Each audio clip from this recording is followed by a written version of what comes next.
Hello friends, स्वागत है आप सभी को मेरे यूट्यूब चैनल पे। तो आज की हमारी कहानी का नाम है मॉडल बहू के नखरे। नैना एक मॉडल है जिसकी शादी रोहित से होती है। जब वह ससुराल जाती है तब रोहित अपनी शादी के कुछ फ़ोटो सोशल मीडिया पर डालता है।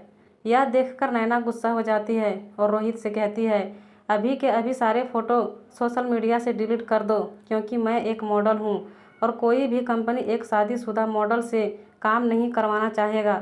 रोहित नैना के कहने पर सारी फ़ोटो डिलीट कर देता है। एक दिन शाम को नैना तैयार होकर घर से बाहर जाने लगती है। रोहित और उसकी माँ उससे पूछते हैं, रात को कहाँ जा रही हो? तब नैना कहती है, पार्टी डांस क्लब जा रही हूँ। रोहित की माँ यह सुनकर कहती है, बहू, तुम्हारा रात भर बाहर रहना घर के लिए ठीक नहीं है। तब मैंने उन्हें कहा, आप अपनी छोटी सोच अपने पास रखिए, मैं मॉडल हूँ, मुझे यह सब करना आम बात है। इसी तरह घर के रोक टोक होने के कारण नैना अपना ससुराल छोड़कर अपने मायके चली आती हैं। मायके में सिर्फ उसके भैया भाभी रहते थे। भाभी नैना को देखकर बहुत खुश होती है और कहती है, ना कोई पता, और रोहित भी साथ नहीं आया। तब नैना कहती है, मैं अपने ससुराल छोड़कर चली आई।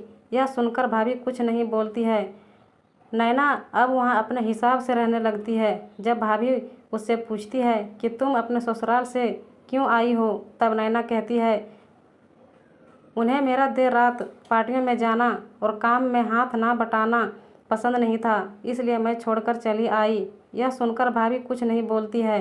कुछ दिनों बाद जब नैना को मॉडलिंग में काम मिलना बंद हो गया तब नैना बहुत परेशान हुई। तब भाभी ने उसे समझाया, देखो, यह सब काम में उतार चढ़ाव होते रहते हैं। अगर तुम चाहो, जब तक तुम्हारे पास काम नहीं है, तुम घर के कामों में मेरा हाथ बढ़ा सकती हो। काम का नाम सुन के नैना ने नाक चढ़ा लिया। फिर जब कुछ दिन काम नहीं मिला तब वह परेशान होकर घर के कामों में हाथ बढ़ाने लगी। तब उसकी भाभी ने उसे घर के सारे काम सिखा दिया और खाना बनाना भी सिखा दिया।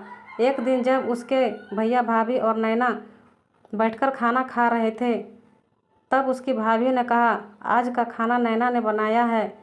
तब उसके भैया ने कहा, आज का खाना बहुत अच्छा है, मेरी बहन मॉडलिंग के साथ साथ घर को भी संभाल सकती है। तब नैना को अपने ससुराल की याद आ जाती है। तब वो अपने भैया से कहती है, मेरे ससुराल में मुझे कभी मॉडलिंग के लिए नहीं रोका गया, बस माता जी यही चाहती थी कि मैं घर के कामों में हाथ बढ़ा दूं। यह कहकर रोने लगी। अगली सुबह वह अपने ससुराल गई और वहाँ रोहित और अपनी सासू माँ से माफ़ी मांगी और अपने ससुराल में भी खुशी से रहने लगी।